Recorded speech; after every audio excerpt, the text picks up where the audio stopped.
আসসালামু আলাইকুম। আজকে আমরা জানবো কিভাবে কুমড়ো ফুলের হাত পরাগায়ন ঘটানো যায় বা হাত পরাগায়নের মাধ্যমে কুমড়োর ফলন বৃদ্ধি করা যায়। আপনার কুমড়ো ক্ষেতে কখন বুঝবেন যে হাত পরাগায়নের প্রয়োজন?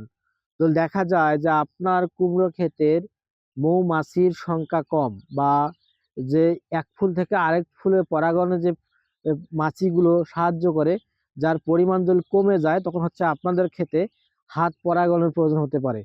হাত পরাগায়ন করতে গেলে প্রথমে হচ্ছে যে আপনাদের পুরুষ ফুল এবং স্ত্রী ফুল নির্বাচন করতে হবে। পুরুষ ফুলের হচ্ছে যে এই নিচের দিকে কোনো হচ্ছে যে কুমড়োর এরকম শেপ থাকবে না, কিন্তু স্ত্রী ফুলের এই নিচের দিকে হচ্ছে কুমড়োর শেপ থাকবে। হ্যাঁ, তো আপনারা প্রথমে হচ্ছে এই একটা পুরুষ ফুল নির্বাচন করবেন। এই পুরুষ ফুলটা নির্বাচন করে এই যে এভাবে হচ্ছে যে চারোপাশে এভাবে প্রথমে আপনারা এই যে এভাবে হচ্ছে যে ভেঙে নেবেন। ভেঙে নেওয়ার পর এই যে মাঝে যে দণ্ডটা দেখতে পাচ্ছেন, এই দ্বন্দ্বটাকে বলা হচ্ছে পুংদণ্ড।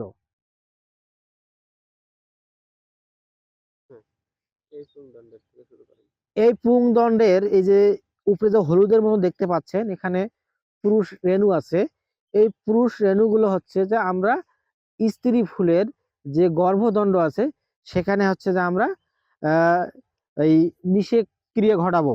সেটা কিভাবে ঘটাবো? আমরা প্রথমে হচ্ছে যে এই কুমড়োর যে পুংদণ্ডটা, এটা হচ্ছে যে আমরা কুমড়োর যে স্ত্রী গর্ভাশয় এভাবে হচ্ছে যে কয়েকবার হচ্ছে যে আমরা এভাবে নেড়ে দিব, এবং এই একটা পুরুষ ফুলের পুংদণ্ড দিয়ে 4টা থেকে 5টি এই ফুলের পরাগায়ন করা সম্ভব হয়। আপনারা যদি এভাবেই যদি আপনার ক্ষেতে এরকম পুরুষ ফুলের মাধ্যমে স্ত্রী ফুলের গর্ভদণ্ডে পরাগায়নের মাধ্যমে যদি কনসেপ্ট বা গর্ভাশয় ঘটাতে পারেন, কুমড়ো ক্ষেতের স্ত্রী ফুলের সংখ্যা বৃদ্ধি পাবে এবং এই ফলন বেশি হবে ইনশাল্লাহ। তো আপনারা যাদের কুমড়ো ক্ষেত আছে তারা এভাবেই আপনারা হ্যান্ড পরাগায়নের মাধ্যমে বা হাত পরাগায়নের মাধ্যমে আপনার কুমড়ো ক্ষেতের ফলন বৃদ্ধি করতে পারেন।